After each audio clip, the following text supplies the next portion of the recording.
8వ అధ్యాయం 37వ వచనం.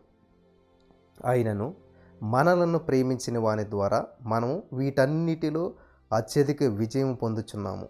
మరణమైనను జీవమైనను, దేవదూతలైనను ప్రధానులైనను, ఉన్నవి అయినను రాబోవి అయినను, అధికారులైనను ఎత్తైనను లోతైనను, సృష్టించబడిన మరి ఏదైనను మన ప్రభువైన యేసుక్రీస్తు నందలి దేవుని ప్రేమ నుండి మనలను ఎడబాప నేరవని రూఢిగా నమ్ముచున్నాము. స్తోత్రం దేవస్థరునిత్ర.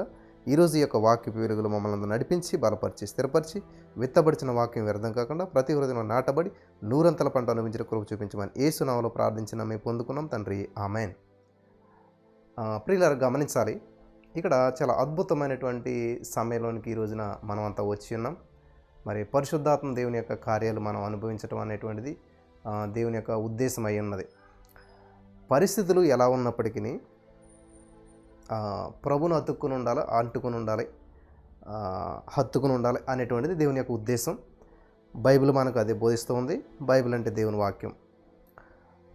కాబట్టి ఇక్కడ ఈరోజు మనం నేర్చుకోవాల్సినటువంటి పాఠం ఏమైనా ఉన్నదా అని మనం చూసినట్లయితే చాలా స్పష్టంగా పరిశుద్ధాత్మ దేవుడు మనకి తెలియజేస్తూ ఉన్నాడు. ఏమిటి ఇది?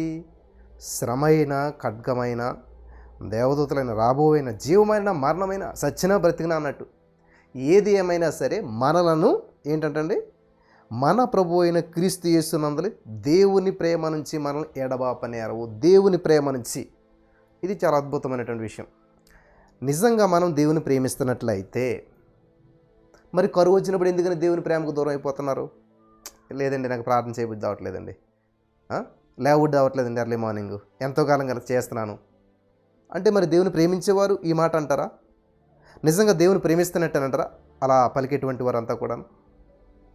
ఓ ప్రైజ్ గాడ్, పెద్ద ఉద్యోగం ఇచ్చాడు, దేవునికి స్తోత్రం, అది కామన్. అన్యుడు కూడా గొంతులేస్తారు లేచి. వాళ్ళ జీవితంలో జరిగినటువంటి కార్యాలను బట్టి అన్యులు కూడా, దేవుడు అంటే తెలియని వ్యక్తి కూడా ఎగిరి గొంతులేస్తాడు, దేవుని మహింపరుస్తారు. మరి దేవుని నమ్ముకున్నటువంటి నీకు, నమ్ముకున్నటువంటి వారికి తేడా ఏంటంటే ఏది జరిగినా ఎలా జరిగినా కూడా ప్రభుని స్తుతించేటువంటి వారు దేవుని బిడ్డలు. వాళ్ళ పరిస్థితులు ఎలాగున్నా సరే, స్థితిగతులు ఎలాగున్నా సరే, ఎటువంటి సిచ్యువేషన్లో వారు ఉన్నా సరే దేవుణ్ణి మహింపరుస్తూ ఉంటారనమాట. మరణమైన, జీవమైన, అనుకూలమైన, ప్రతికూలమైన, నువ్వు అనుకున్నట్టు జరిగినా జరగకపోయినా. చాలామంది ఏం చేస్తారు, అనుకున్నట్టు జరగలేనప్పుడు కృంగిపోయి మా కోసం ప్రార్థన చేయండి, మా పరిస్థితి బాగోలేదు. ప్రైజ్ గాడ్, దేవుడు మహిమ కృపను బట్టి వారి కోసం ప్రార్థించినప్పుడు అద్భుతం జరుగుతుంది. మళ్ళీ అడ్రస్ ఉండరు. కాబట్టి దేవుడి దగ్గరికి ఏదో మనం ఒక కిరాణా షాప్ దగ్గరికి వెళ్ళినట్లుగా, ఏదో వస్తువుల కోసం వెళ్ళినట్టుగా కాకుండా దేవుణ్ణి ప్రేమించాలి. నిజమైన ప్రేమలో స్వార్థం ఉండదు, దీర్ఘకాలం సహించదంట. 1 కొరింథీ 13 చదువుకోవచ్చు మీరు. కాబట్టి ఈరోజు మేము దేవుని ప్రేమిస్తున్నామండి, దేవుడు అంటే ఇష్టమండి అంటారు. మంచిది. మరి దేవుడు అంటే నీకు ఇష్టమైనప్పుడు దేవునికి ఇష్టమైన పనులు చేయాలి కదా. దేవుడు ఇష్టమైనట్టు పనులు ఏంటంటే మొట్టమొదట లేవటమే. ఎర్లీ మార్నింగ్ యేసు ప్రభువు చీకటితోటి లేసేవాడు, అరణ్యానికి వెళ్ళి ప్రార్థించేవాడు. దేవుడు చేసిన మొట్టమొదట మెట్టే ఎక్కడ మిస్ అయిపోతే, ఎర్లీ మార్నింగ్ లేవకుండా దేవుని సందులో ఉండకుండా ఉన్నట్లయితే ఫలితం ఎక్కడ వస్తుంది మనకి? 10 మంది మన కోసం ప్రార్థన చేసినా కానీ నువ్వు పడుకున్నట్లయితే ఫలితం ఎక్కడొస్తుంది? రాదు, ఇంపాసిబుల్. కానీ చాలామంది ఆశపడతారనమాట, మా కోసం 3:30 ప్రేయర్లు చేయండి. మీకోసం 3:30 ప్రేయర్లు కొన్ని కోట్ల మంది చేసినా కూడా అద్భుతాన్ని నువ్వు చూడలేవు. నీ బిడ్డ స్కూల్కి పంపి స్కూల్లో చెప్పినటువంటి పాఠాలు వినకుండా, ఒకవేళ విన్నా కానీ ఇంటికి వచ్చి పడుకున్నట్లయితే వాడు హోంవర్క్ చేయకుండా ఎప్పటికీ పాస్ అవడం. అంటే ఇక్కడ మనం గమనించవలసింది ఏంటంటే, ఎవరు ఎన్ని ప్రార్థనలు ఎన్ని చేసినా కానీ ఆ అద్భుతాన్ని స్వతంత్రించుకునేటువంటి బాధ్యత నీ మీద ఉన్నది. నీ యొక్క ఇన్వాల్వ్మెంట్ని బట్టే, నీ ఇన్వాల్వ్మెంట్ లేకుండా యేసు ప్రభువు కూడా వచ్చి తలుపు తడతాడంట. కానీ తలుపు తడితే అద్భుతం జరుగుతుందా? అక్కడే అంటాడు దేవుడేమని, ఎవడు నా స్వరం విని తలుపు తీయునో, తలుపు ఎవడు తీస్తాడు వాడే తీసుకోవాలి. ఈ హృదయం అనే తలుపు, ఈ హృదయం అనేటువంటి ద్వారం బయట వాళ్ళు తెరవడానికి లేదు, బయట లాకుండా దీనికి లోపలే ఉంటుంది గడి. ఆ డోర్ లోపల నుంచి గడి తీయాలంటే లోపల వ్యక్తే తీయాలి, బయట వ్యక్తుల వల్ల కాదు. కాబట్టి ఈరోజున మీ జీవితంలో అద్భుతం జరగడం లేదు అనేటువంటి మాటను కొన్ని వందల సార్లు వల్లిస్తూ ఉన్నారు. 2004 2004 2004 అన్నట్టుగా ఈరోజున అప్పులున్నాయి, సమస్యలున్నాయి, ఇబ్బందులున్నాయి, నా కార్యం జరగట్లేదు, వివాహం జరగట్లేదు, పిల్లలు పుడతలేదు 2004 అన్నట్టుగా ఈ సమస్యను ఏం చేస్తున్నారంటే వల్లిస్తూ ఉన్నారు, పలుకుతున్నారు పదే పదే. ఏమైంది? ఇప్పుడు వాడు స్కూల్లో 2004 చదివేసరికి వాడికి అది ఏమవుతుంది, పట్టేసరికి ఏమవుతుంది, నిద్రలో లేపినా కూడా ఏం చేస్తాడు 2004 అని చెప్పేస్తాడు ఈజీగా. ఎందుకంటే వాడు దాన్ని పదే పలకడం వల్ల ఆటోమేటిక్గా వచ్చేసింది. ఈ రోజున చాలామంది జీవితాల్లో ఈ అప్పుల సమస్య విడిచిపెడతలేదు. 18 సంవత్సరాలు, 20 సంవత్సరాలు, 25, 50 సంవత్సరాలు అయిపోయినా కూడా అంటే వల్లిస్తూ ఉన్నారు, దాన్నే పలుకుతూ ఉన్నారు. అప్పుల సమస్య అని చెప్పేసేసి. కాబట్టి నిద్రలో లేచినా కూడా అవే గుర్తు వస్తుంది మీకు. అది చూడండి, వాడు చదువుకునేటప్పుడు పడుకున్నప్పుడు లేచినప్పుడు ఏం చేస్తారు, కొంతమంది పిల్లలకి అలవాట్లు కూడా 2004 ఎందుకంటే మాస్టర్ ఎక్కడ తిడతాడో రేపు గోడ కూర్చేయింతారని భయంతో దాన్నే చదువుతూ ఉంటుంటారు. అలాగే మీకున్నటువంటి అప్పుల సమస్య అనే భయంతో మీరు ఏం చేస్తారంటే అప్పులు ఎలాగా అని దేవుడు ఉండదు, ఏముండదు, ఇంకా దేవుడి మీద ఆలోచనే ఉండదు, దేవుడి మీద దృష్టే ఉండదు, ఏముండదు అనమాట. ఈ అప్పుల గురించే ఆలోచించిస్తూ పడుకుంటారు. మైండ్ అంతా అప్పుల చక్రం తిరుగుతూ ఉంటుంటుంది. ఇంకెలా బయటపడతారు? అప్పులమయమైపోయింది అంతా కూడా, ఆలోచన కానీ జీవితం కానీ అంతా కూడా. కాబట్టి దేన్ని మాట్లాడతామో దాన్ని అనుభవిస్తాం. జీవమరణాలను నాలుగు వశం. హల్లెలూయా. సో ఇక్కడ దీన్ని బట్టి మీకు అర్థమైంది ఏంటంటే, దేని గురించి పదే మాట్లాడతాం అది మన మీద ప్రభావితం చూపిస్తుంది, మన జీవితం మీద ప్రభావితం చూపిస్తుంది. దేవుని వాక్యపు వెలుగులో నడవనంతకాలం, వెలిగించబడనంతకాలం ఇంతే, ఇదే సమస్యను అనుభవిస్తూ ఉంటుంటాం. కాబట్టి నా ప్రియమైనటువంటి సహోదరి స్నేహితులారా, చాలా జాగ్రత్తగా వినాలి. ఇక్కడ చూడండి ఏమన్నదంటండి,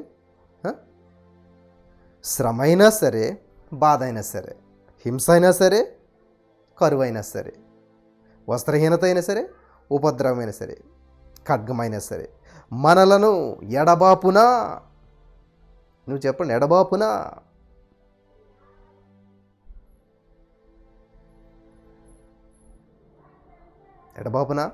అని చెప్పి మళ్ళీ ఇక్కడ ఏం చెప్తున్నాడు, మరణమైనను జీవమైనను, దేవదూతలైనను ప్రధానులైనను, ఉన్నవి అయినను రాబోవునైనను, ఇప్పుడున్న సమస్యలైనా సరే, రాబోయే సమస్యలైనా సరే. ఇప్పుడు చాలా సమస్యలతో ఉన్నాను, ఈ సమస్యలు నన్ను విడదీయలేవు దేవుని ప్రేమ నుంచి, రాబోయే సమస్యలు కూడా నన్ను విడదీయలేవు. హల్లెలూయా, దేవునికి స్తోత్రం. అధికారులైనా సరే, ఎటువంటి అధికారి వచ్చి నన్ను మొక్కు, నన్ను చెయ్యి, ఇది చెయ్యి అన్నా సరే, ఏ అధికారి కూడా నన్ను దేవుని ప్రేమ నుంచి విడదీయలేడు. హల్లెలూయా. ఎత్తైన లోతైన సృష్టించబడిన మరి ఏదైనా సరే మన ప్రభువైన యేసుక్రీస్తునందుల దేవుని ప్రేమ నుంచి మనల్ని ఎడబాప నేరవని రూఢిగా నమ్ముచున్నాను నేను. ఈ కాన్ఫిడెంట్ వచ్చినటువంటి వారి జీవితంలో అద్భుతాలు ఎందుకు జరగవండి? అసలని అద్భుతాలు ఎందుకు జరగవు? అద్భుతాలు మిమ్మల్ని వెంబడిస్తాయి. హల్లెలూయా. సత్యం మిమ్మల్ని స్వతంత్రం చేస్తుంది. సత్యం తెలియకపోవడం వల్ల బానిసత్వంలో బంధకాల్లో ఊడిపోయారు మీరు. అద్భుతాలు మీ తలుపు తడుతూ ఉన్నాయి. నువ్వు తెరవలసిన బాధ్యత నీది. ఇన్వైట్ చేయి. ఎక్కడికి? ఆల్రెడీ వచ్చిందని రిసీవ్ చేసుకో. Thank you Jesus. కాబట్టి ఈ రోజున నా ప్రియమైనటువంటి సహోదరి స్నేహితులారా, ఒకసారి ఆలోచించండి. దేవుని యొక్క మహాకృపలో మనమంతా కూడా వర్ధిల్లుచు మరి ఈ విధంగా ప్రభునామ మహిమార్థంగా మనం ముందుకు వెళ్తూ ఉన్నప్పుడు అద్భుతమైనటువంటి ఫలితాలు మనం చూడగలుగుతాం. కేవలం మనం చేయవలసిందల్లా ఏంటంటే, ఇప్పుడు ఇన్వైట్ చేయాలి, ఆ ఇన్విటేషన్ని స్వీకరించాలి. కాబట్టి యేసయ్య నీ తలుపు తడుతున్నాడు, నీ హృదయం అనేది తలుపు తడుతూ ఉన్నాడు. యేసుప్రభువుని స్వీకరించినటువంటి నువ్వు, యేసుప్రభువుని కలిగినటువంటి నువ్వు క్రైస్తవుడు అంటే క్రీస్తుని కలిగినటువంటి వ్యక్తిగా ఉంటూ మరి క్రీస్తుకి అనుకూలంగా జీవిస్తున్నామా? క్రీస్తుకి అనుకూలంగా జీవిస్తున్నామా? ఆలోచించండి. ప్రతి క్రైస్తవుడు జీవితంలో మొట్టమొదటి ప్రాధాన్యత ఏంటంటే, ప్రథమ స్థానం, ప్రథమ ఫలము, ప్రథమమైనటువంటి జీతం అవ్వచ్చు, ప్రథమ ఫలం అవ్వచ్చు, ఏదైనా సరే దేవునికి ఇవ్వాలి. ఎంతమంది ఇస్తున్నారు లేచిన వెంటనే మొదటి గంట దేవునికి? ఎంతమంది ఇస్తున్నారు మొదటి సమయం దేవునితో గడపడం? అంటే నేను 11 గంటలు వేస్తాను బ్రదర్, మళ్ళీ 11 గంటలకి ఇవ్వచ్చా మొదటి గంట?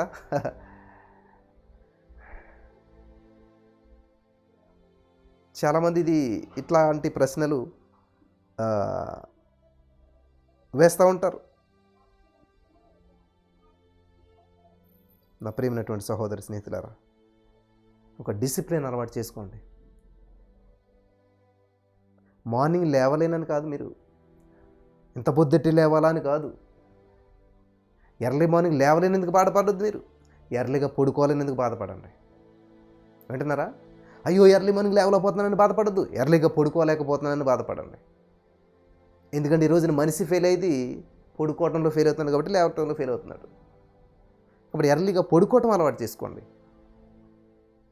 మీరు బాధపడవలసింది ఎందుకనంటే ఎర్లీగా లేవట్లేదని కాదు, ఎర్లీగా పడుకోవట్లేదని బాధపడాలి. ఎందుకంటే పడుకోవాల్సిన టైంలో పడుకోవట్లేదు కాబట్టి లేవలసిన టైంలో లేవలేకపోతున్నారు.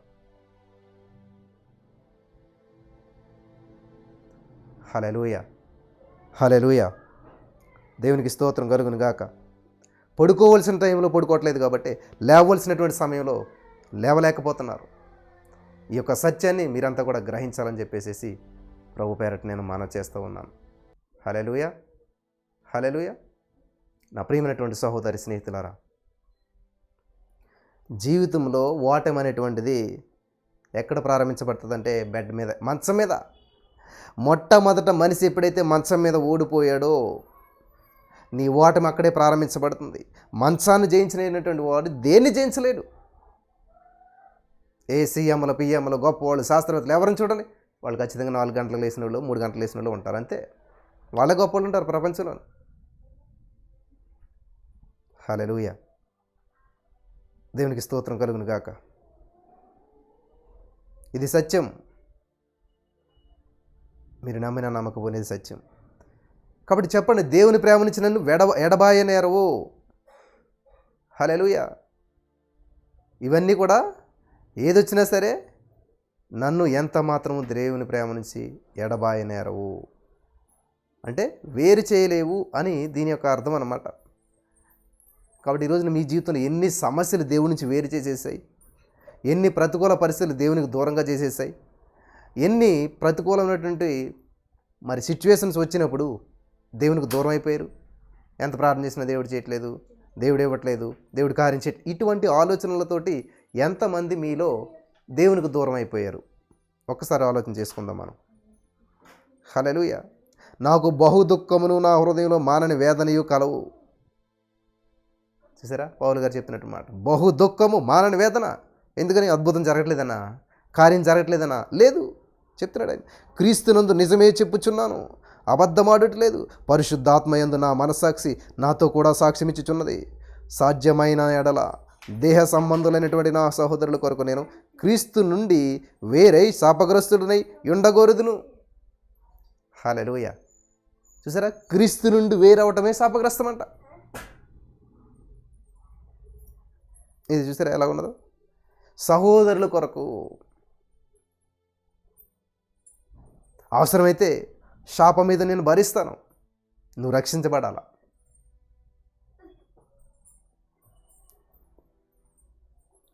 దేవునికి మహిమ కలుగును గాక. ప్రియమైనటువంటి సహోదరి స్నేహితులారా, చాలా జాగ్రత్తగా వినాలి ఇక్కడ.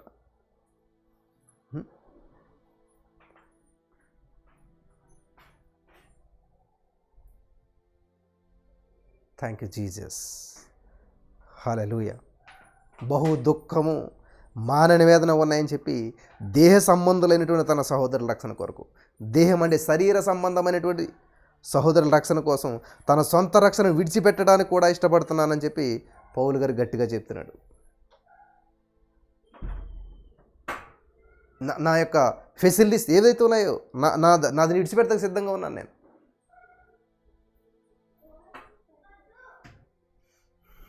కాబట్టి ఈ రోజున నిజంగా దేవుని ప్రేమించేవారు సమస్తాన్ని సమర్పించుకోవడం ఈజీ అయిపోతుంది ప్రియులారా.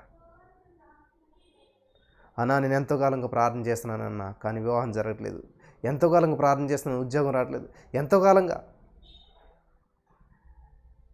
ఇక్కడ మనం మాట్లాడుతున్న మాటల్లోనే తెలిసిపోతుంది మన యొక్క ఆలోచన విధానం ఎట్లా ఉన్నదో. ఏం చేస్తున్నామంటండి? ఎంతో కాలంగా ప్రార్థన చేస్తున్నాను. ఏమవుతుందంటే చివరికి ఉద్యోగం రావడం లేదు. కాబట్టి మనం మాట్లాడే ప్రతి మాటలో ఎక్కువగా మనం ఏం పలుకుతున్నామంటే రావడం లేదు అన్నదే పలుకుతున్నాం తప్ప, ఎంతో కాలంగా ప్రార్థన చేస్తున్నాను నేను, ఖచ్చితంగా దేవుని యొక్క ఆశీర్వాదాన్ని నేను త్వరలో స్వతంత్రించుకుంటాను. In the name of Jesus, hallelujah. దేవుని యొక్క ఆశీర్వాదాన్ని నేను స్వతంత్రించుకుంటాను, దేవుడి యొక్క మేలు నేను అనుభవిస్తాను. హల్లెలూయా. ఎందుకని రాదు ఇటువంటి మాట, ఇటువంటి ఆలోచన ఎందుకు రావట్లేదు మనకి? చేయట్లేదు అని దేవుడి మీద నిందేస్తున్నారు, కానీ ఎంతో కాలంగా ప్రార్థన చేస్తున్నాను, నా ప్రార్థన దేవుడు ఆలకిస్తున్నాడు, ఖచ్చితంగా ప్రార్థనకు జవాబు ఇచ్చే దేవుడిని నేను మహిమపరుస్తాను. హల్లెలూయా. నేను త్వరలో స్వతంత్రించుకుంటాను. రన్నింగ్ ప్రారంభించినోడు వెంటనే బహుమతి పొందుకుంటాడా? రన్నింగ్ రేస్లో ఉన్నాడు వెంటనే బహుమతి పొందుకుంటాడా? రన్ చేస్తూ ఉండగా కొంత సమయానికి గోల్ రీచ్ అవుతాడు. వెంటనే రీచ్ అవడు. ఎంత వేగంగా పరిగెడితే అంత తొందరగా రీచ్ అవుతాడు. కాబట్టి ఈ రోజున మనం రన్నింగ్ రేస్లో ఉన్నాం. మన యొక్క అద్భుతాన్ని స్వతంత్రించుకోవడానికి, మన యొక్క జీవితంలో దేవుని కార్యాన్ని స్వతంత్రించుకోవడానికి మనం ఏం చేస్తున్నామంటే పరుగులు తీస్తూ ఉన్నాం. హల్లెలూయా. దేవునికి స్తోత్రం కలుగును గాక.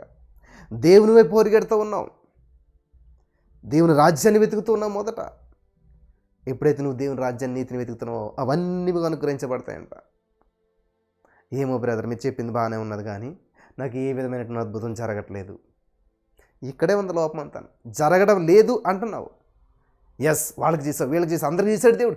నా జీవితంలో కూడా ఆల్రెడీ ఆత్మలోకంలో దేవుడు అద్భుతం చేసేసాడు. అది నేను భౌతికంగా తొందరలో స్వతంత్రించుకుంటున్నాను. హల్లెలూయా. వింటున్నారా? ఇక్కడ చిన్న మర్మాన్ని మీరు గ్రహించాలి ప్రియులారా. దేవా, నా జీవితంలో కార్యం చెయ్యి అంటే దేవుడికి ఏదో పని ఉన్నది, ఇంకా చేయవలసిందని అర్థం. యోహాను సువార్త 17:4 ప్రకారం దేవుడు చేయవలసిన ప్రతి పని సంపూర్ణంగా చేసేసి నెరవేర్చేశాడు, పరిపూర్ణంగా చేసేసాడు. ఆయన చేయవలసింది ఏమీ లేదు.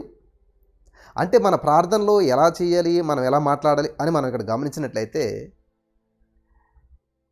మనం మాట్లాడవలసిన విధానం ఏంటంటే చూసినట్లయితే, నీకు ఉద్యోగం రావాలి, దాని కొరకు ఆల్రెడీ ఇప్పుడు యేసయ్య కొన్ని వేల సంవత్సరాల క్రితమే ప్రణాళికను వేసాడు. తల్లి గర్భంలో రూపించబడకముందే నువ్వు తెలుసంటే నీకు ఏ ఉద్యోగం కావాలో, ఏ వ్యక్తితో పెళ్ళి అవ్వాలి, ఇవన్నీ డిసైడెడ్. మరి ఎలా తెలుసుకుంటాం? స్వతంత్రించుకోవాలి. హల్లెలూయా. ఎలాగండి స్వతంత్రించుకోవాలి నువ్వు? దేవునికి స్తోత్రం. ఎలా స్వతంత్రించుకోగలుగుతావు అని చూసినట్లయితే ఎఫెసీ 1:17 పౌలు గారు చెప్తున్నమాట, మనోనేత్రాలు వెలిగించబడాలి. ఆత్మ సంబంధమైనటువంటి ఈ యొక్క మనోనేత్రాలు తెరవబడినప్పుడు నీ ఆశీర్వాదాన్ని చూడగలుగుతావు, అనుభవించగలుగుతావు. అందుకని ఏం చేయాలి? అట్లా మొదలేసి, దేవా నా మనోనేత్రాలు వెలిగించి, దేవా ఈరోజు నా కొరకు సిద్ధపరిచిన ప్రతి ఆశీర్వాదం నేను అనుభవించడానికి నా మనోనేత్రం వెలిగించినందుకు వందనాలు. దేవుడు ఇవ్వాల్సింది ఏమీ లేదు, నువ్వు చేయవలసింది ఉంది. నువ్వు ప్రార్థన విధానంలో పలకవలసిన మాటలు ఈ విధంగా పలకాలన్నమాట. హల్లెలూయా.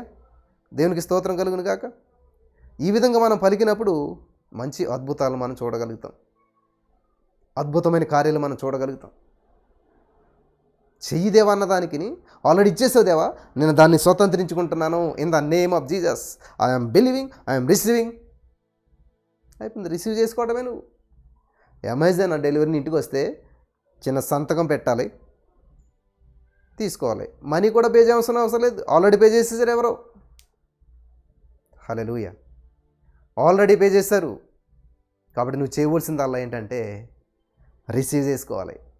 రిసీవ్ చేసుకోవడం ఏమైనా పెద్ద కష్టం అంటారా? వచ్చింది తీసుకోవటం అంతే. మరి దానికోసం మనం ఎందుకని బాధపడుతున్నాం? ఈ సత్యం తెలియక చాలామంది దేవుడు ఏం చేయాలి, ఇంకా ఆయన చేసేసాడు, ప్రాణం ఇచ్చేశాడు, ప్రాణాన్ని ఇచ్చేశాడు, ప్రతిదీ చేసేసాడు. మీరు బైబిల్ మొత్తం చదివినట్లయితే చూడండి, ఆత్మ సంబంధమైన ప్రతి ఆశీర్వాదం మనకు అనుగ్రహించబడి ఉన్నది. స్వస్థపరిచితిని, ఆయన పొందిన దెబ్బ ద్వారా స్వస్థత పొందితిరి, అంతా జరిగిపోయింది. హల్లెలూయా. అనాది సంకల్పం, ఈ ప్రతిదీ సృష్టి ప్రారంభించబడకముందే, ఆదామును సృష్టించబడకముందే అన్నీ సృష్టించేశాడు దేవుడు. ఆదాముకు కావలసినవన్నీ చేసేసాడు, అప్పుడు ఆదాము చేశాడు. కాబట్టి ఇక్కడ మనం గమనించవలసినటువంటి విషయం ఏంటంటే, నా ప్రియమైనటువంటి సహోదరి స్నేహితులారా, దేవుని సంధిలో ఉన్నటువంటి మనమంతా కూడా దేవుని యొక్క అద్భుతాలను మనం అనుభవించాలి అని అంటే ఖచ్చితంగా సత్యం తెలుసుకోవాలి. సత్యము మిమ్ములను స్వతంత్రులుగా చేయుచున్నది. సత్యము మిమ్ములను స్వతంత్రులుగా చేయుచున్నది. ఏమిటా సత్యం అంటే దేవుడు చేయవలసిన పని అంతా చేసి ముగించి వెళ్ళిపోయాడు ఆయన. ఇంకా ఆయన చేయవలసినటువంటిది ఏమీ లేదు. కాబట్టి మన బాధ ఏంటంటే ఏమంటే మీరు ప్రార్థన చేయండి, మీరు ప్రార్థన చేయండి, మీరు ప్రార్థన చేయండి, మీరు అందరూ చేస్తే దేవుడు ఏదో చేస్తాడో అని చెప్పి నేను ఆశపడుతున్నాను. ఆ ఆశ నిరాశగానే మిగులుతుంది నీకు. ఎందుకంటే నీ ఎక్స్పెక్టేషన్ ఎలా ఉంది? దేవుడు ఏదో చేస్తాడు, దేవుడు ఇంకా ఏదో చేయవలసింది ఉంది, దేవుడు ఏదో మిగిల్చుకుని వెళ్ళిపోయాడు, ఇంకా కొద్ది గొప్ప దేవుడు పని ఏదో మిగిలిపోయింది చేయవలసింది అనేటువంటి ఆలోచనతోటి మనం ఉన్నాం. కాబట్టి మన ఆలోచన సరైనటువంటిది కాదు, అది సత్యము కాదు, అది సత్యము కాదు. సత్యం ఏంటంటే నేను చదివి వినిపిస్తాను, మీకు తెలిస్తే చూడండి. ఆ సత్యం తెలుసుకున్న రోజున మనం స్వతంత్రం అయిపోతాం అంటండి. హల్లెలూయా. యోహాను సువార్త 17:4 చూసినట్లయితే యేసుక్రీస్తు ప్రభువారు భూలోక రాజ్యంలో ఉండగా పలికిన మాటలు రెడ్ లెటర్స్లో ఉన్నాయి.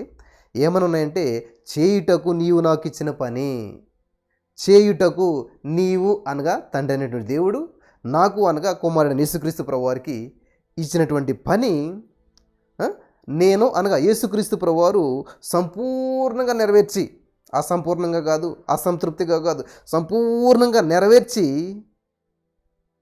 భూమి మీద, గమనించాలి, సంపూర్ణంగా ఇక్కడ భూమి మీద నెరవేర్చేసి భూమి మీద నిన్ను మహిమపరిచితిని, మహిమపరిచేయటం కూడా అయిపోయిందంట. మరింత క్లారిటీగా, ఇంత స్పష్టంగా దేవుడు చేయవలసిన పని అంతా పరిపూర్ణంగా చేసేసాను అనేటువంటి విషయం ఇక్కడ బయలుపరచబడుతుంటే ఎంత చెప్పినా కూడా మళ్ళీ ఏమండి మా పిల్లడికి ఉద్యోగం రావాలని ప్రేయర్ చేయండి, మాకు ఈ జీవితం ఈ అద్భుతం జరగాలని ప్రేయర్ చేయండి. చూసారా? అంటే మనం ఏంటంటే ఏదో చేస్తాడు ఇంకా దేవుడు అని నమ్మకంలోనే ఉన్నాం అనమాట. అంటే దేవుడు ఇంకా ఏదో చెయ్యాలన్న ఎక్స్పెక్టేషన్తో ఉన్నాం అనమాట. మరి ఏం చేయాలి ఇప్పుడు? ఇక్కడ ఆత్మ సంబంధం ప్రతి అవసరం మీకు అనుగ్రహించబడి ఉన్నది. అంటే దేవుడు చేసి నీకు అంతా రెడీ చేసి పెట్టాడు. నీ పేరున ఎవరు గిఫ్ట్ బుక్ చేస్తారనమాట అమెజాన్లో, ఒక డ్రెస్ లేకపోతే సంథింగ్ ఏదో, అది గిఫ్ట్ కాబట్టి వాళ్ళు ఆల్రెడీ పే చేసేస్తారు, నీ పేరుని రిజిస్టర్ చేశారు, బుక్ అయిపోయింది, అమౌంట్ కూడా పే అయిపోయింది. ఇప్పుడు అమెజాన్ వాడు వచ్చి ఫోన్ చేశారనమాట, అమ్మ మీకు పార్సల్ వచ్చిందని చెప్పి. మీరేం చేయాలి? డోర్ ఓపెన్ చేసి తీసుకోవాలి, అంత అయిపోయింది. దాన్ని స్వతంత్రించుకోవాలి. వాళ్ళ డబ్బులు పే చేశారు, అంతా ఇచ్చారు, అంతా బాగానే ఉంది, కానీ నీ చేతికి ఇంకా రాలేదు అది. ఎందుకనంటే నీ పాత్ర ఒకటి ఉన్నది, నువ్వు డోర్ ఓపెన్ చేయాలా, దాన్ని రిసీవ్ చేసుకోవాలి. అంతేగాని నాకు ఏమీ లేవు, నాకు ఎవరు ఇస్తారు, నాకు ఎవరు చేస్తారు, నాకు ఎవరు కొనుక్కోవడానికి డబ్బులు ఇస్తారు, నాకు ఎవరు కొంటారని నువ్వు దుఃఖిస్తూ బాధపడుతూ ఉన్నట్లయితే ఎప్పటికీ స్వతంత్రించుకోలేవు. అది మానేసి సంతోషం, వావ్ థ్యాంక్ యూ జీసస్ అని చెప్పి దాన్ని తీసుకోవటం, దేవుని స్తుతించడం, అంతే. నీకు ఉద్యోగం లేదు, ఏం చేయాలి? ఆత్మలోకంలో థ్యాంక్ యూ జీసస్ ఉద్యోగం ఇచ్చినందుకు వందాలి, in the name of Jesus. ఏం చేయాలి? ఆత్మలోకంలో ముందే రిసీవ్ చేసుకోవాలి. నువ్వు చేసేసావు దేవా, నేను స్వతంత్రించుకుంటున్నాను, ఐఎమ్ బిలీవింగ్, ఐఎమ్ రిసీవింగ్. హల్లెలూయా. ఈ విధంగా ఉంది బైబిల్లో. మీరు చూసినట్లయితే మీరు ఏది చదవండి, ఏ వచనం చదవండి, అంతా దేవుడు చేసేసాను, వాగ్దత్త భూమి మీకు ఇచ్చేసాను, నీతిమంతులకు మీరు తీర్చబడితిరి. హల్లెలూయా. ఇంత సత్యం బైబిల్లో దాగి ఉన్నప్పుడు మరి ఎందుకని ఇంకా శ్రమల్లో, ఇబ్బందుల్లో ఉంటా ఉన్నారు? ఆయన ధనవంతుడయ్యండి, దరిద్రుడికి లోకానికి వచ్చాడు. ఆయన దారిద్ర్యం వల్ల మనం అంతా కూడా ధనవంతులము. ఎప్పుడు ధనవంతులు అవుతున్నాం? ఆయన ఎప్పుడు వచ్చాడు? 2000 సంవత్సరాల క్రితమే వచ్చేసాడు, ధనవంతులు చేసేస్తే ఇంకా మనం దాన్ని స్వతంత్రించుకోవట్లేదు. నీ యొక్క పార్సల్ వచ్చేసింది కానీ నువ్వు రిసీవ్ చేసుకోవట్లేదు, నువ్వు దాన్ని ఓపెన్ చేయట్లేదు, దాన్ని స్వీకరించట్లేదు, దాన్ని ఓపెన్ చేయట్లేదు, దాన్ని అనుభవించట్లేదు. హల్లెలూయా. అయిపోయింది కదండి, జీవితానికి పెద్ద సొల్యూషన్ దొరికేస్తుంది మనకి. సమూయేలు పత్రికలో మనం చదువుకున్నాం, నన్ను గణపరచు వారిని నేను గణపరుస్తాను అంటున్నాడు దేవుడు. అంతే కదా? మనం ఎవరినైతే ఎక్కువగా పొగుడుతామో వాళ్ళు మనకి ఏం చేస్తారు? క్లోజ్గా దగ్గరగా ఉంటారు. ఇక్కడ మీకు ఒక సింపుల్ విషయాన్ని మీతో చెప్పాలని చెప్పి ఆశపడుతున్నాను నేను. ఎవరినైతే మనం ఎక్కువగా మాట్లాడుతూ గనపరుస్తూ ఉంటుంటామో మనకు దగ్గర, మనం వాళ్ళకి దగ్గరగా ఉండగలుగుతాం. ఇప్పుడు మనలో చాలామంది ఎవరిష్టమైతే ఎవరి గురించి అయితే ఎక్కువ మాట్లాడతామో వాళ్ళదే ప్రభావితం మన మీద ఉంటుంది. లేచినక్కడి నుంచి యేసయ్యా నీకు వందనాలు, నువ్వు గొప్ప దేవుడు, ఆశ్చర్యకరుడు, థ్యాంక్ యూ జీసస్, వందనాలు యేసయ్యా, నాకున్న ఈ బంధకాల నుంచి విడిపించినందుకు వందనాలు యేసయ్యా, నా జీవితాన్ని బాగు చేస్తావు, నా బిడ్డల జీవితాలు కార్యం చేస్తావు, యేసయ్యా నువ్వు మహోన్నతుడు, గొప్ప దేవుడు అంటే వాళ్ళ మైండ్ అంతా దేని చేత నింపబడ్డది? దేవుని చేత. అంటే ఇక్కడ ఏం చేస్తున్నారు వాళ్ళు? దేవుని గణపరుస్తూ ఉన్నారు. హల్లెలూయా. కాబట్టి దేవుడు ఏం చేస్తాడు? వీళ్ళని గణపరిచేస్తాడు, వీళ్ళ బిడ్డలను గణపరుస్తాడు, వీళ్ళ జీవితంలో గనులైనటువంటి వారిగా చేస్తాడు. వదిలేసండి, పక్కన పెట్టండి అది. ఇప్పుడు చాలామంది చేస్తున్నటువంటిది ఏంటంటే, ఎవరిని గణపరుస్తారంటే ప్రొద్దుటే లేసి నాకు చాలా అప్పులు ఉన్నాయి, నాకు చాలా సమస్యలు ఉన్నాయి, నాకు చాలా పెద్ద రోగం ఉన్నది, నా కుటుంబంలో ఎవరు మారలేదు, నా భర్త అస్సలు నన్ను పట్టించుకోడు. హలో, వింటున్నారు ఇవన్నీ? వీటిని ఏం చేస్తున్నారు? గణపరుస్తూ ఉన్నారు. నీ సమస్యను గణపరుస్తూ ఉన్నావు కాబట్టి సమస్యకు దగ్గరగా ఉంటా ఉన్నావు. చూసారా? కాబట్టి ఆ సమస్య కూడా ఏం చేస్తుంది? సమస్యను గణపరుస్తున్నావు కాబట్టి, గొప్ప చేస్తున్నావు కాబట్టి ఆ సమస్య కూడా నీ దగ్గర ఉండటానికి ఇష్టపడుతుంది, సమస్య నీకు దగ్గర అవ్వటానికి ఇష్టపడుతుంది. అమ్మ, నేను చెప్పేదంతా స్పష్టంగా, క్లారిటీగా ఉన్నదా లేదా? సత్యమే కదా నేను చెప్పేటువంటిది. ఆలోచించండి. మీరు గులాబ్ జామ్ అంటే బాగా ఇష్టం అనుకోండి, మీకు గులాబ్ జామ్ గురించి 2-3 వీడియోలు చేసి ఎలా చేయాలి ఏంటి అది ఇది అని చేసి ఆ గులాబ్ జామ్ గురించి వీడియోలు అన్నీ చూసి పడుకున్నారు. మీ కళ్ళలోకి ఏమొస్తుంది? చెప్పాలి. నీ కళ్ళలోకి ఏమొస్తుంది? సమస్య వస్తుందా? రాదు. ఏమొస్తుంది? ఖచ్చితంగా ఆ గులాబ్ జాములు ఆ యొక్క నువ్వు తింటున్నట్టుగాను ఆ స్పూన్ అందులో పెట్టి అలాగా అవసరమైతే నిద్రలో అని చెప్పలేంత ఉంటావు. ఎవరైనా నీ పక్కన ఉంటే ఏం చేస్తున్నావు అని లేపితే ఏమీ లేదంటావు. జరిగింది లేదు మీకు ఎవరికైనా? చాలాసార్లు నాకు కూడా జరిగింది అలాగా, జరుగుతుంటుంది అలాగా. దేని గురించి అయితే ఆలోచన చేస్తామో, ఇప్పుడు నేనేం చేస్తాను? హాల్ నైట్ అద్భుతంగా చేస్తున్నందుకు వందనాలు దేవా, 24వ తారీఖున ఆ హాల్ అంతా నింపుతున్నందుకు వందనాలు, అనేక మంది వస్తున్నందుకు వందనాలు, అద్భుతమైన సాక్ష్యాలు చెప్తున్నందుకు వందనాలు వేసే అని నేను పడుకుంటానా? నాకు మైండ్ అంత ఏమొస్తుంది పడుకున్నాక? ఆ హాల్ నిండా జనం వచ్చినట్లు, అద్భుతమైన సాక్ష్యాలు చెప్తున్నట్టు, వాళ్ళ జీవితంలో అద్భుతాలు జరుగుతున్నట్లు, in the name of Jesus, ఆ దేవుని యొక్క వాక్యం అద్భుతంగా, ఇదే మైండ్ తిరుగుతుంది నాకు.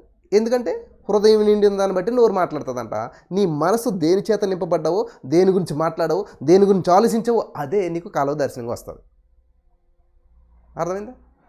కాబట్టి ఈరోజు మీరు అందరూ కూడా నిద్ర పడతారు. ఎందుకని? అప్పులు అప్పులు అప్పులు అప్పులు.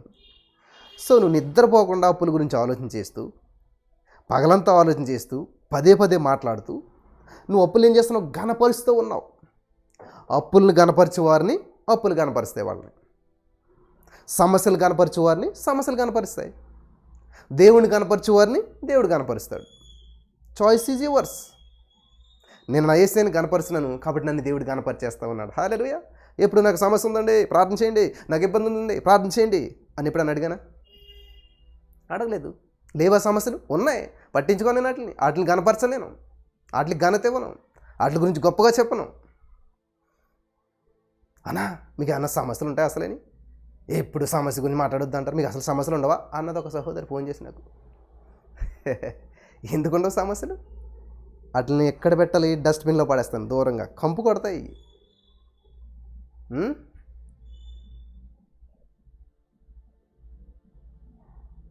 కాబట్టి దాన్ని ఎక్కడ పెట్టాలో అక్కడ పెడతాం. దాని గురించి అంతగా మాట్లాడడం, దాని గురించి అంతగా పట్టించుకోం. యేసయ్యా ఇదిగో ఈ సమస్య నుంచి విడిపించే వందనాలు. ఆ సమస్యను బట్టి దేవుని స్తుతించాను. ఎలాగని? ఆ సమస్య నుంచి కూడా నువ్వు విడిపించినందుకు వందనాలు దేవా, ఆ సమస్యను నేను జయించే శక్తి నాకు ఇచ్చినందుకు వందనాలు యేసయ్యా, in the name of Jesus. అట్లాగా ఆ సమస్య వచ్చినా కూడా ఆ సమస్యను బట్టి, ఆ సమస్యను తొక్కి దేవుని మహింపరుస్తారన్నమాట నేను. హల్లెలూయా. మారుతుంది ఆలోచన విధానం. చాలా సంతోషం. ఒక కామెంట్ కూడా, నా కోసం ప్రార్థన చేయండి అనే కామెంట్ లేదు. Praise God. ఇన్ని వందల మంది ప్రభావితం అయిపోయారు. మిమ్మల్ని బట్టి కొన్ని వేల మంది ప్రభావితం అవ్వాలి. మీరు ప్రభావితం అయితే నేను సంతోషించిన ప్రియులారా. మిమ్మల్ని బట్టి మీ కుటుంబాలు, మీ సంఘాలు, మీ ఊర్లు, మీ రాష్ట్రాలు ప్రభావితం అవ్వాలి. హల్లెలూయా. ఈ ఆలోచన విధానంలోకి రావాలి. ఏంటి, ఏం జరిగింది, వీళ్ళకి సమస్యలు లేవా అని మీ గురించి చెప్పుకోవాలి అందరూ కూడా. హల్లెలూయా. పాత నిబంధనలోనంట ఇశ్రాయేలు ప్రజలు సముద్రపు నీటిని తప్పించుకుని వెళ్ళారంట, 6 నెలలు నడుచుకుంటూ వెళ్ళారంట. కొత్త నిబంధనల పేతురు గారు ఏం చేస్తున్నాడు? అట్లాంటిది ఏమీ లేదు. కెరటాలు ఎగిసి పడుతుంటే పేతురు గారు తొక్కుకుని వెళ్ళిపోతున్నాడంట ఏసై దగ్గరికి. ఏం చేస్తున్నాడని? సముద్రపు కెరటాలను తొక్కుకుని వెళ్ళిపోతున్నాడు. తప్పించుకుని వెళ్ళే సమయం కాదు ఇది, తొక్కుకుని వెళ్ళేటువంటి సమయం. తొక్కుకుని వెళ్ళేటువంటి రోజుల్లో మనం ఉన్నాం. In the name of Jesus, hallelujah. దేవునికి స్తోత్రం కలుగును గాక. తొక్కుకుని వెళ్ళేటువంటి రోజుల్లో మనం ఉన్నాం. ఏ సమస్య అయినా సరే నువ్వు తప్పించుకుని పోవద్దు, తొక్కుకుని వెళ్ళిపో. దేవునికి స్తోత్రం. నువ్వు విశ్వసించినట్లయితే, నువ్వు నమ్మినేడలు దేవుని మహిమను చూస్తావు. నమ్మినేడలు దేవుని మహిమను చూస్తావు. తొక్కాలనుందా సమస్య? నీకు బలం కలిగిండు, సామర్థ్యం కలిగిండు. నువ్వే తోలుతా ఉంటే నువ్వు సమస్యను ఏం దొక్కుతావు? విశ్వాసంలో తోలుతా ఉన్నావు. ఒకసారి లోకంలోను, అంటే ఒకసారి అవిశ్వాసంలోను, ఒకసారి విశ్వాసంలోను. విశ్వాసం అని చెప్పి నడిచాడు పేతురు. అవిశ్వాసం వస్తే మునిగిపోయాడు. కాబట్టి అవిశ్వాసం ముంచుతుంది, విశ్వాసం తేల్చుతుంది. హల్లెలూయా. అవిశ్వాసం ఆపుతుంది, విశ్వాసం నడిపిస్తుంది. కాబట్టి నీ జీవితం నడతలేదా ముందుకి? ఏది ఆపేసింది నిన్ను? అవిశ్వాసం ఆపేసింది. ఇది జరుగుతుందా, ఇది అవుతుందా? దేవుడు అంటే తెలియనుడా? పేతురు గారు నీటి మీద నడిచినోడే. నీటి మీద నడుచుకుంటూ వెళ్ళినటువంటి వాడికి అవిశ్వాసం వచ్చిందంటాడు. అంత అద్భుతంగా నడిచాడంటే ఇంక విశ్వాసంలో ఎందుకని దెబ్బతినాలి? అసలే వెళ్ళిపోయాడు, దేవునికి దగ్గరికి వెళ్ళిపోతున్నాడు, సమీపంగా వెళ్ళిపోతున్నాడు. కానీ వచ్చి పడిందంట అవిశ్వాసం. అవిశ్వాసం అంధకారంలోకి నెట్టేస్తుంది నిన్ను. హల్లెలూయా. అవిశ్వాసం సమస్యల్లోకి లాక్కెళ్ళిపోతుంది నిన్ను. అందుకనే వినటం వల్ల విశ్వాసం వస్తుంది. వింటా ఉండండి వాక్యం. బ్రదర్ ఏం చేయాలో అర్థం కావట్లేదు, వాక్యం విను, ప్రైజింగ్ చేయి, దేవుని స్తుతించు. హల్లెలూయా. చాలామంది టైం సరిపోవట్లేదు అంటూ ఉన్నారు. చాలామంది పక్కలతో మాట్లాడతాం మానేశారు. ఎందుకంటే బైబిల్ చదవటానికి సరిపోవట్లేదు టైము. టార్గెట్ కంప్లీట్ అవ్వాలంటే ఎవరితో మాట్లాడటానికి లేదు సమయం, బాతా కానీ లేదు.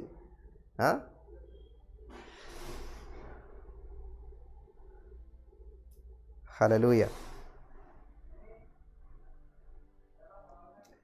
ఒక పాట ఉంటుంది, ముచ్చట్లో కట్టి పెట్టి బైబిల్ని చేతపట్టి నడవమని ఉంటుంది అనమాట.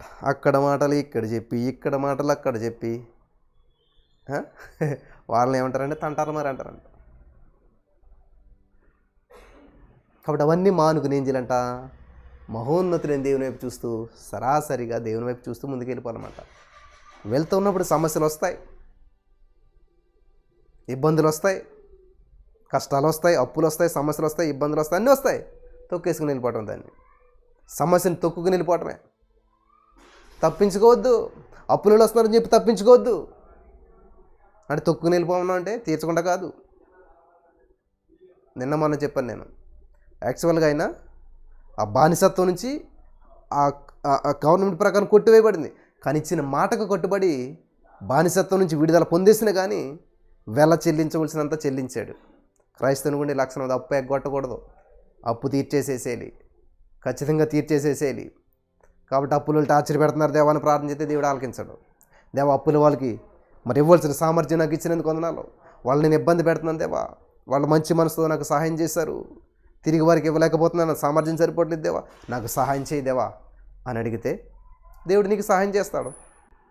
హల్లెలూయా. దేవుడు నీ జీవితంలో అద్భుతం చేస్తాడు.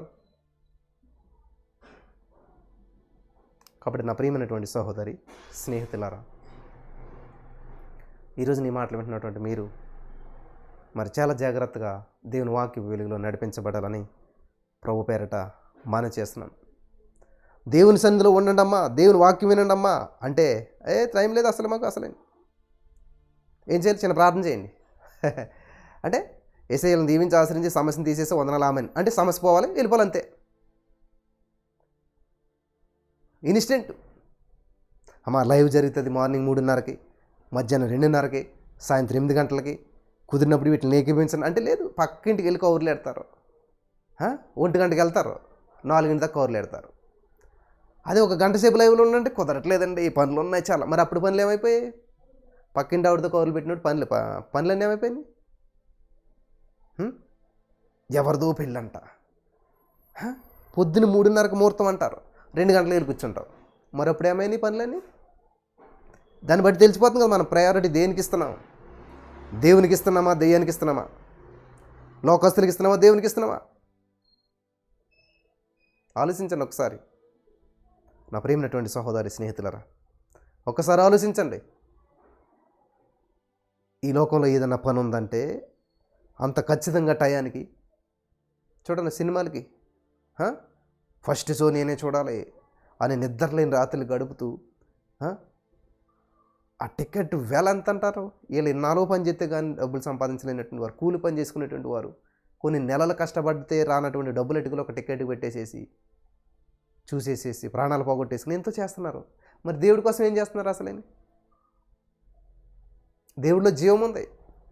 నువ్వు వేసే ప్రతి రూపాయి కానీ, ప్రతి సెకండ్ కానీ, ప్రతి దేవుడు నామను బట్టి చూపిన ప్రేమను మర్చిపోయాడు. ఆయన అన్నేసిన దేవుడు కాదంట. కాబట్టి ఈ లోకంలో ఒక మనిషి కోసం నువ్వు ఏదో చేస్తున్నావు, ఆ మనిషికి నువ్వేం చేస్తున్నావు కూడా తెలియదు. నిన్ను చూడలేడు, నీకు సహాయం చేయలేకపోవచ్చు. కానీ దేవుడు అలా కాదే. తల్లి గర్భంలో రూపించబడకముందే నిన్ను చూశాడు, ముదిం వచ్చే వరకు నిన్ను ఎత్తుకుంటాడు. ఇంకేం కావాలి అసలు? అటువంటి దేవుడిని విడిచిపెట్టేసేసి, అటువంటి దేవుడికి సమయం ఇవ్వకుండా, అటువంటి దేవునితో గడపకుండా, లోకంలో తిరుగుతూ లోకానుసారమైన జీవితం జీవించేస్తూ అద్భుతం జరగాలి, మాకు అద్భుతం జరగాలి. ఎందుకు జరగాలి అద్భుతం అసలేని నాకు అడుగుతున్నాను నేను. ఎందుకని చేయాలి చెప్పండి అద్భుతం అసలేని? అటు ఇటు తిరిగి వచ్చేసేసి ప్రార్థన చేసేసేయండి అంటే అద్భుతం ఎలా జరిగిపోతుంది? ఎందుకని చేయాలి దేవుడు అసలేని? ఏమంత కృతజ్ఞత మనలో ఉన్నది అసలేని? ఏమి లేదు కదా. నాకు అనిపిస్తుంది అనమాట, నిజంగా అద్భుతం జరిగితే వాళ్ళు కనపడరు. అద్భుతం జరగట్లేదు కాబట్టి దేవుడా దేవుడా దేవుడా అని చెప్పి దేవుడికి మొరపెడుతుంటారు. అద్భుతం చేసి దూరం చేసుకునే కంటే అంతే కదా. ఇప్పుడు పిల్లలు చూడండి, చాక్లెట్ ఇస్తాను అంటే వాళ్ళ దగ్గర ఉంటారు అనమాట. ఎప్పుడైతే చాక్లెట్ ఇచ్చామో పరిగెట్టిపోతారు. కాబట్టి వాళ్ళకి ఏం చేయాలి? ఆ చాక్లెట్ ఇవ్వనని చెప్పి మన దగ్గర ఉంటారు. కాబట్టి వాళ్ళకి ఏం చేయాలి? ఇవ్వకుండా ఉండాలి. ఆ చాక్లెట్ని ఇవ్వకుండా ఉంటేనే వాళ్ళు మనతో ఉంటారు. ఎప్పుడైతే అది ఇచ్చామో పారిపోతారు. అలాగే ఈ రోజున దేవుని యొక్క దీవెనలు కూడా ఆలస్యం చేయడానికి ఆయన ఏమీ షాడిస్ట్ ఏమి కాదు. ఖచ్చితంగా దేవుడు నువ్వు అడిగితే క్షణంలో ఇచ్చేస్తాడని. కానీ నీలో స్థిరత్వము, సహనము, ఓపిక, దేవుని యొక్క గొప్పతనం నువ్వు తెలుసుకుని అద్భుతం చేసినా కూడా ఆయన ఇంకా హత్తుక్కుంటావు, అద్భుతం చేసినా కూడా ఆయన ఇంకా అంటు పెట్టుకుని ఉంటావు, ఆయన హత్తుకుని ఉంటావు అని చెప్పి ఆయన ప్రేమ గొప్పతనం తెలుసుకుంటావు అని చెప్పి దేవుడు నీ జీవితంలో ఆలస్యం చేస్తూ ఉన్నాడు. ఆలస్యమయ్యే కొద్దీ దేవునికి దగ్గర అవుతావనే, దేవుని శక్తి సామర్థ్యాన్ని తెలుసుకుంటావు, దేవుని గొప్పతనం తెలుసుకుంటావు అనే ఉద్దేశంతో దేవుడు కొన్ని విషయాల్లో మరి ఎంత ప్రార్థన చేసినా జవాబు రావట్లేదంటే అర్థం ఏంటంటే అంత లేటుగా పొందుకుంటే నువ్వు అంత బాగా హత్తుకుంటావు దేవుణ్ణి, అంత గొప్పగా సాక్షిగా చెప్తావు, అంత గొప్పగా దేవుని మహింపరుస్తావు అని ఉద్దేశం అన్నమాట. ఏమో బ్రదరు మేము తట్టుకోలేకపోతున్నాం బ్రదరు, ఏమో బ్రదరు, నో నో నో. దేవుడు సహింపగలిగినంత దానికంటే ఎవరికి ఎక్కువగా శోధన రానీయడంట. కాబట్టి నీ జీవితంలో నువ్వు అనుభవిస్తున్నటువంటి శోధన, శ్రమ, బాధ నువ్వు తట్టుకోగలుగుతావని తెలుసు దేవుడికి. అలాగే నువ్వు సహాయాన్ని కోరాలి కూడా దేవుడిని. యేసయ్యా ఈ శ్రమలు నేను భరించలేకపోతున్నాను, నువ్వు నాకు సహాయం చేసినందుకు వందనాలు, ఈ సమస్య మీద జయమిచ్చినందుకు వందనాలు అని చెప్పి దేవుడు మహింపరచాలంట. దాన్ని బట్టి కూడా హల్లెలూయా. కాబట్టి ఈ విధంగా మహింపరిచేటువంటి వారి జీవితంలో అద్భుతాలు వెంట పడతాయి, ప్రతి సమస్యలు పారిపోతూ ఉంటుంటాయి అన్నమాట. హల్లెలూయా. దేవుని యొక్క సన్నిధి నీలోకి వస్తుంటుంటే, నువ్వు దేవుని మహింపరుస్తుంటే, స్తుతి చెల్లిస్తుంటుంటే బర్నింగ్ ఫైర్ అనమాట. అది మండుచున్న పొదలాగా ఉంటుంది. హల్లెలూయా. నువ్వు అలా మండుచు దేవుని స్తుతిస్తూ దేవుని మహింపరుస్తూ ఉన్నప్పుడు ఏమవుతుందండి? అద్భుతాలు చూస్తాను, ఆశ్చర్యమైన కార్యాలను చూస్తావు, ఊహకందనటువంటి గొప్ప గొప్ప కార్యాలను చూస్తావు. హల్లెలూయా. నా ప్రియమైనటువంటి సహోదరి స్నేహితులారా, ఇంతవరకు ఏదో లోకానుసారంగా జీవించేశారేమో. దేవుడు నమ్ముకుంటే పెళ్ళి అవుతుంది, దేవుడు నమ్ముకుంటే ఉద్యోగం వస్తుంది, దేవుడు నమ్ముకుంటే ఏదో కార్యం జరుగుతుంది, ఏసే చేస్తాడు, ఏసే దగ్గర అద్భుతాలు జరిగితే అనే ఉద్దేశంతో వచ్చారేమో. ఎస్, మీరు అనుకున్నది కరెక్టే. కానీ అంత మాత్రమే కాదు, ఆయన ప్రేమ కలిగిన దేవుడు, ఆయన ప్రేమ ఉన్నాడు, ఆయన మన ప్రేమను ఎక్స్పెక్ట్ చేస్తున్నాడు. ఆయన మన నుంచి ఆశించేది దేవుని ప్రేమించడం, దేవునికి దగ్గరగా ఉండటం. కాబట్టి దేవుడు చేసిన అద్భుతాన్ని బట్టి నువ్వు దేవునికి దూరం అయిపోతున్నట్లయితే, దేవుడు చేసినటువంటి కార్యాన్ని బట్టి దేవుని ప్రేమించుకుంటూ నువ్వు దూరం అయిపోతున్నట్లయితే అది దేవుని చిత్తం కాదు, దేవుని ఉద్దేశం అది కాదు. హల్లెలూయా. కాబట్టి దేవుని ఉద్దేశానికి దగ్గరగా జీవిద్దాం.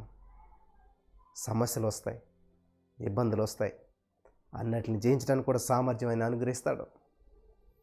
హల్లెలూయా. అన్నిటికీ కూడా సామర్థ్యాన్ని ఆయన అనుగ్రహిస్తాడు.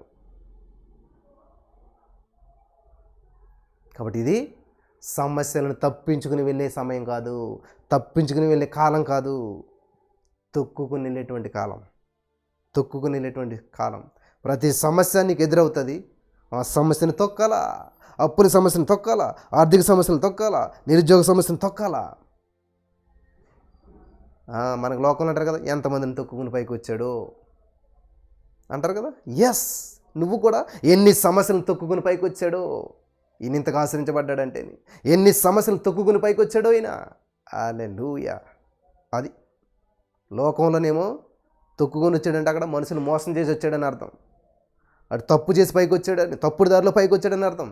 కానీ ఇక్కడ ఏంటంటే నువ్వు సమస్యలు తొక్కుకుని పైకి వచ్చావంటే నువ్వు విజేతం అని అర్థం, నువ్వు జయించవని అర్థం, నువ్వు గొప్పవాడు అని అర్థం. In the name of Jesus. Hallelujah. లోకంలో ఉన్న వాటికి అర్థం వేరు ఉంటుంది, దైవికంగా ఉండేటువంటి వారి అర్థం వేరు ఉంటుంది. లోకంలో చేతులు ఎత్తేసారని డాక్టర్లు అంటే పోయాడానికి అర్థం అని, ఇంకా ఏమీ లేదు అని. కానీ ఇక్కడ దైవికంగా నువ్వు చేతులు ఎత్తేసావంటే నీకు విజయం. మోసే గారు చేతులు ఎత్తేసాడంట, అప్పుడు విజయం వచ్చిందంట. అలాగే చేతులు దింతేస్తే ఓడిపోయారంట. Quite opposite. లోకానికి దైవికమైన విషయాలు ఆపోజిట్గా ఉంటాయి. కాబట్టి లోకంలో చేతులు ఎత్తేస్తే అంత అయిపోయిందని చెప్పి, కానీ బైబిల్లో ప్రకారం మనం నువ్వు చేతులు ఎత్తినట్లయితే అప్పుడే నీ విజయం ప్రారంభించబడిందని అర్థం, అప్పుడే నీకు విజయం అని అర్థం. హల్లెలూయా. దేవునికి స్తోత్రం కలుగును గాక. హల్లెలూయా. కాబట్టి అది దేవుని యొక్క ఉద్దేశాలు, దేవుని యొక్క తలంపులు అలా ఉంటాయన్నమాట. ఎప్పుడైతే నిజంగా దేవుని మీద ఆధారపడతారో, మరి ఈ విధమైన ఆలోచన చేత నడిపించబడతారో, ఈ విధమైన ఆలోచన చేత నింపబడతారో. హల్లెలూయా. ఇది దేవుని యొక్క ఉద్దేశాలు అయి ఉన్నాయన్నమాట. కాబట్టి క్రీస్తు యేసుని కలిగిన మనస్సు మీరు కలిగి ఉండండి. ఈ విధంగా సమస్యలను తప్పించుకుని వెళ్ళొద్దు సుమా, తొక్కుకుని వెళ్ళిపోండి. సమస్యను తొక్కుకుని పైకి రండి, గొప్పవారిగా ఉండండి. Hallelujah. We are more than conquerors. మనం అత్యధిక విజయం, మామూలు విజయం కదా, అత్యధిక విజయం పొంది ఉన్నామంట. కాబట్టి ఈరోజు నీ మాటలు వింటున్న ప్రతి వారికి పరిశుద్ధాత్మ దేవుడు అత్యధికం ఇచ్చి నడిపించి బలపరచును గాక. ఆమేన్.